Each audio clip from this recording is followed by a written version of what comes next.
Hello everyone, welcome to new video. कमाई और बचत में आपका स्वागत है। तो चलिए देखते हैं आज हम लोग क्या कर सकते हैं।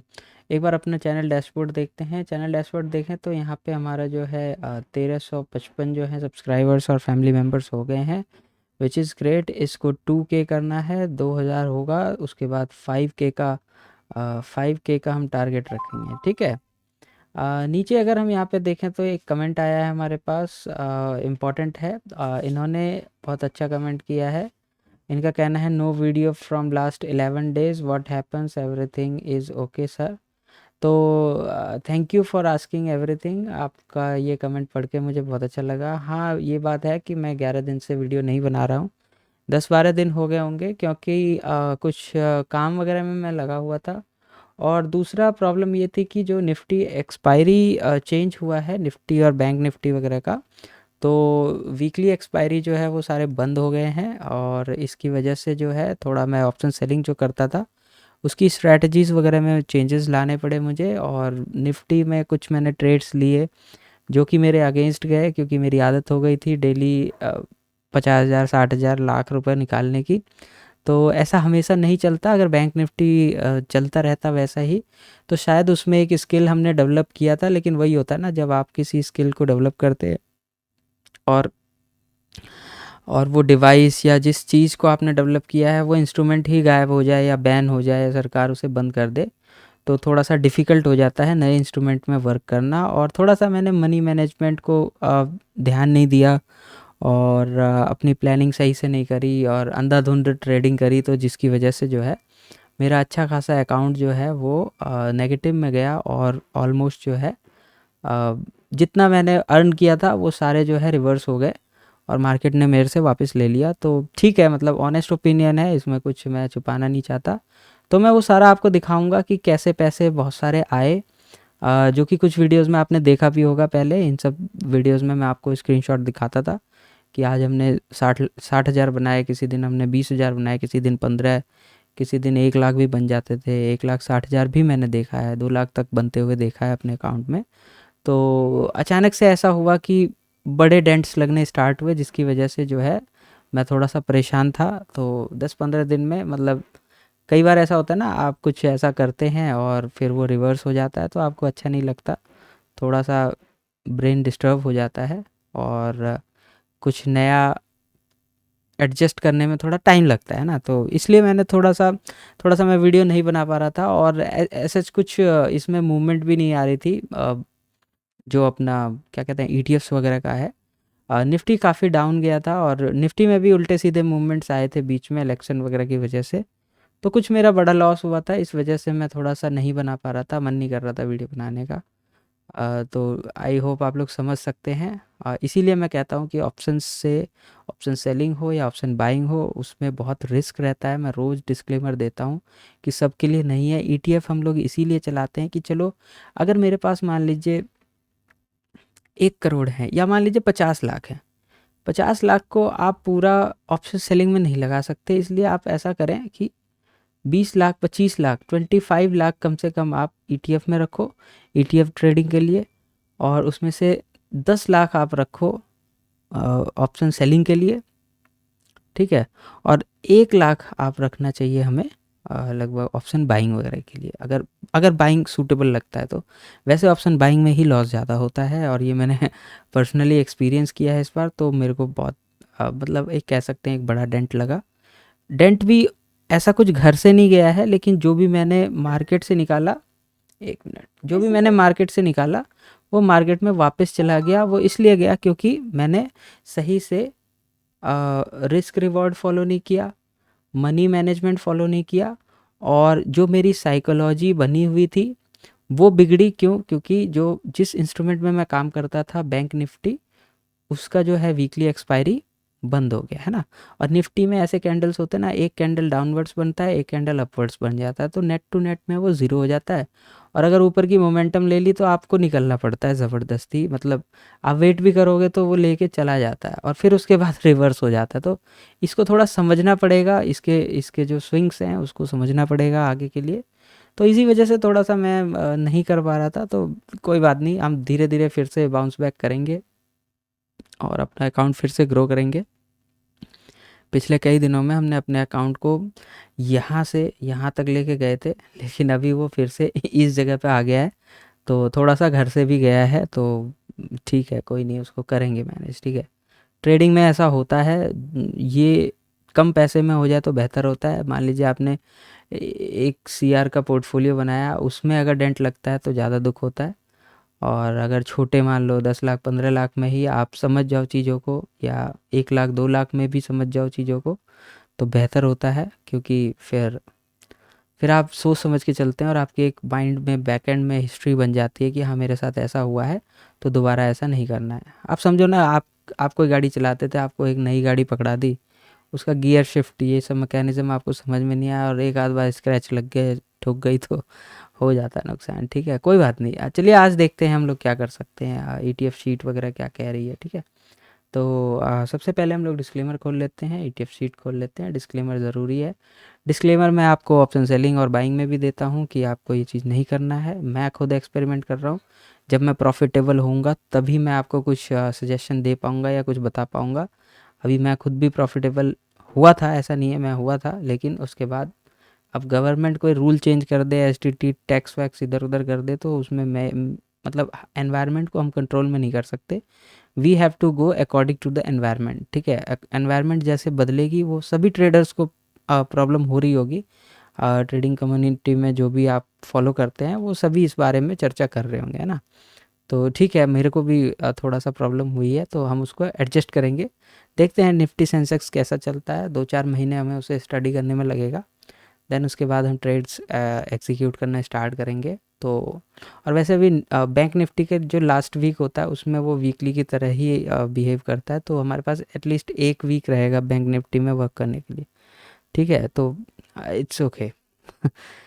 ठीक है, डिस्क्लेमर देखते हैं। डिस्क्लेमर ये कहता है कि आप यहाँ जो भी सीखते समझते हैं तो यूज़ योर ओन ब्रेन। आप देख रहे हो, आपको एक ट्रेडर की लाइफ साइकिल दिख रही होगी कि कैसे होता है, मतलब अकाउंट होता है ठीक ठाक, देन उसके बाद ग्रो होता है, देन उसके बाद नीचे आता है, फिर ऊपर होता है। तो जैसे जैसे मार्केट चलता है, ऐसे ही आपका अकाउंट भी फ्लक्चुएट होता है, तो बी केयरफुल, ध्यान से चलना है। बट जो हमारा ये है ईटीएफ शॉप है, ये बेस्ट है। अभी भी मुझे ईटीएफ शॉप में कभी लॉस नहीं हुआ। ईटीएफ शॉप जो है, ऐसे मार्केट जैसे थोड़ा सा ऊपर होके ऐसे चढ़ता ही रहता है ना, तो ईटीएफ शॉप में हमारे प्रॉफिट्स टाइम पे बुक होते रहते हैं और टाइम पे हम एग्जिट करते हैं, टाइम पे हम एंट्री करते हैं। तो ये सब चीज़ थोड़ा देख के चलना है ना। ईटीएफ शॉप इज़ बेस्ट, मैं अभी भी कह रहा हूँ। ऑप्शन सेलिंग, ऑप्शन बाइंग भले ही देखने में बहुत अच्छा लगता है, लेकिन वहाँ पे जितने पैसे आते हैं वो सारे चले भी जाते हैं। तो आप अपना दिमाग से प्रोफेशनल की एडवाइस लीजिए, कहीं भी पैसे लगाने से पहले आप अपने पैसे को बचा के रखिए। मेरे पास पैसे थोड़े बहुत रहते हैं, तो मैं आगे पीछे करके उसको एक्सपेरिमेंट करके आगे पीछे करता हूँ, देखता हूँ क्या होता है क्या नहीं होता है। थोड़ा रिस्क डिफाइन करके चलता हूँ कि चलो मेरी कैपेसिटी है 2 लाख, अगर मेरे अकाउंट से चले गए तो मैं सुपर कॉन्शियस हो जाता हूँ। हो सकता है किसी कुछ लोग ऐसे होते हैं कि उनके 20,000 चले जाए, 20,000 चले जाएँ तो वो कॉन्शियस हो जाते हैं कि भाई 20,000 चले गए। किसी का ये होता है कि 20 लाख चले जाते हैं तो वो होश में आते हैं कि हाँ भाई 20 लाख चले गए। किसी के 2 करोड़ चले जाते हैं तो वो कॉन्शियस होता है कि भाई अब 2 करोड़ हो गया, अब रुक जाओ। तो हर आदमी की कैपेसिटी अलग अलग होती है, तो मैं अपनी कैपेसिटी पे झेल रहा हूँ। आप अपनी कैपेसिटी पे देखिए। But ETF shop is best, आप ईटीएफ शॉप करते रहिए। इसमें जो है मार्केट का अंदाज़ा भी रहता है और कम से कम कहीं तो प्रॉफिट होता है। ये चीज़ है ना, इसमें हम एक भी लॉस बुक नहीं किए हैं अभी तक, ठीक है। ओके, लेट्स सी कि आज क्या है हमारे पास खरीदने बेचने के लिए। तो एक बार हम इसको देखते हैं। तो हैंगसेंग 20 दिखा रहा है यहाँ पे, लगभग -4.7% है। एम के टेक है, एम के टेक हमने ले रखा है। तो एक बार हम ट्राई करते हैं हैंगसेंग 20 में कुछ ऐड ऑन करने की।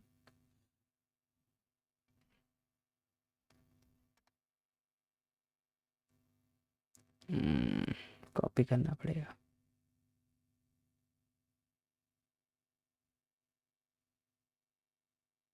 हैंगसेंग 20 हमारे पास है नहीं, तो इसलिए हम ले रहे हैं।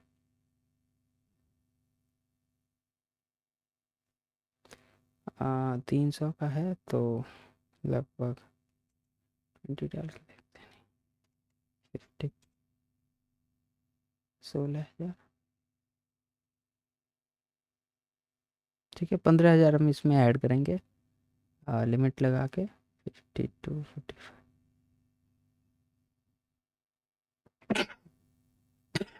सॉरी 52।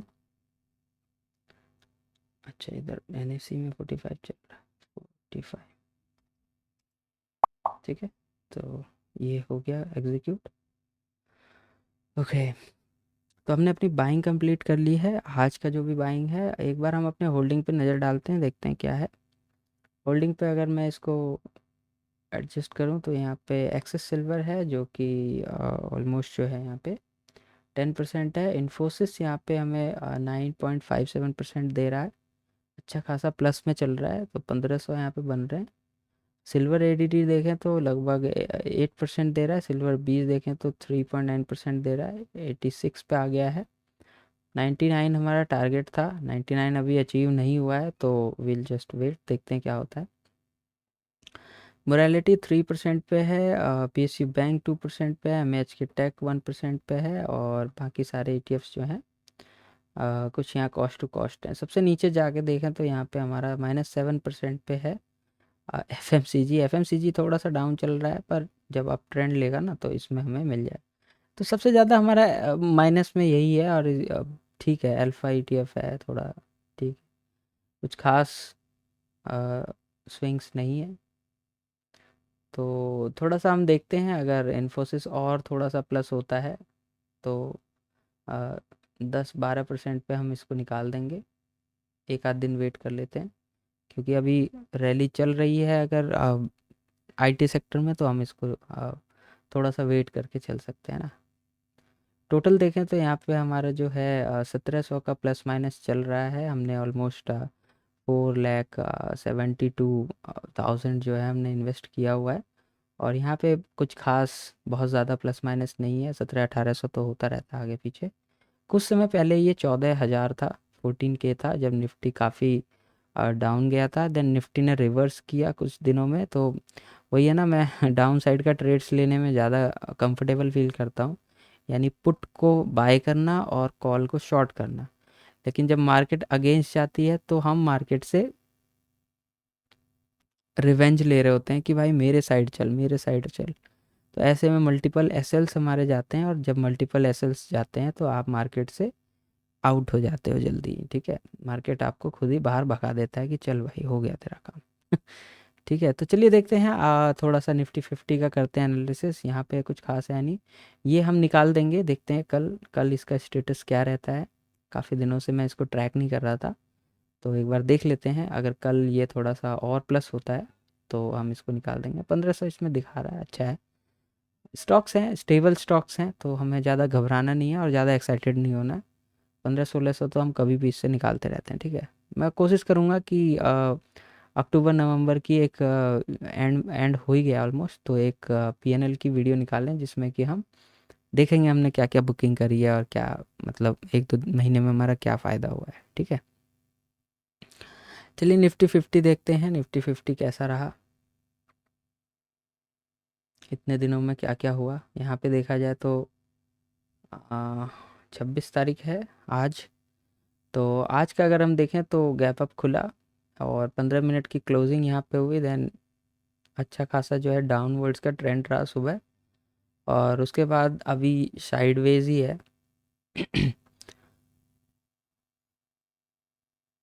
डेली टाइम फ्रेम में देखें तो एक स्विंग यहाँ पे रेजिस्ट कर रहा है इसे। ये जो रेजिस्टेंस है यहाँ पे, क्योंकि यहाँ से मार्केट ने कई सारे कैंडल्स नेगेटिव बनाए थे, तो ये जो जोन है इसको अगर ब्रेक करेगा तो इस जोन पे फिर इसको एक रेजिस्टेंस मिलेगा।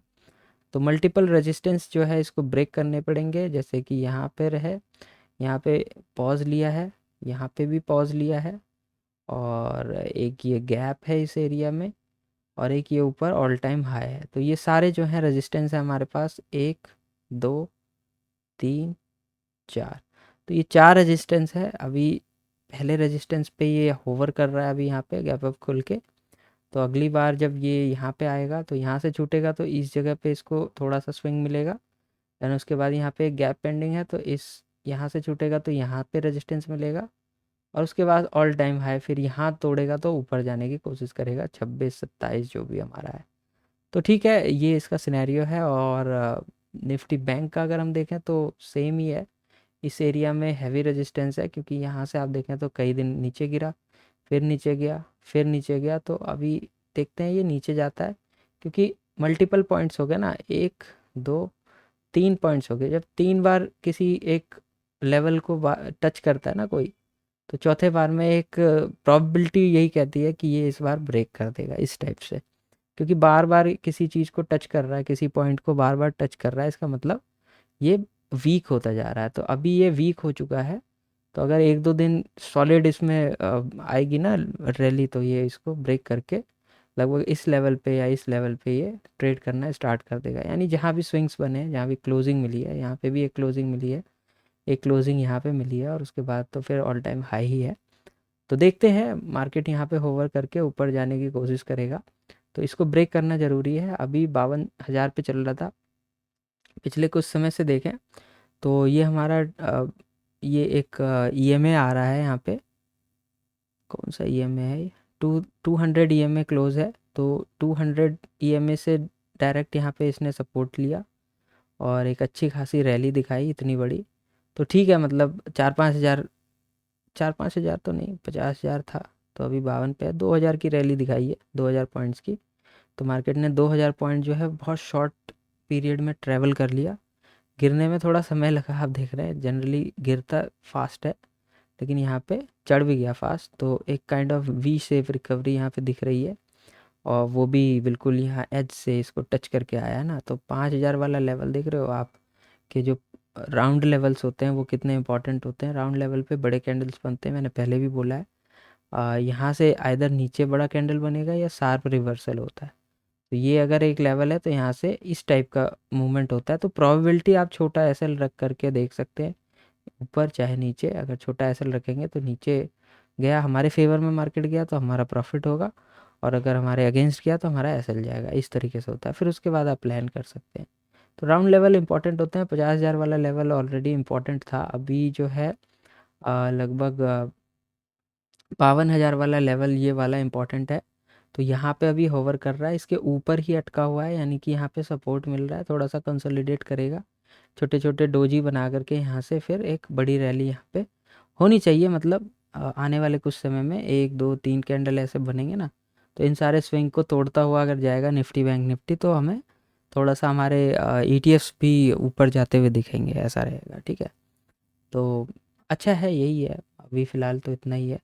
ऑप्शन सेलिंग थोड़ा मैंने आज किया था, तो वो एक बार देखते हैं क्या है।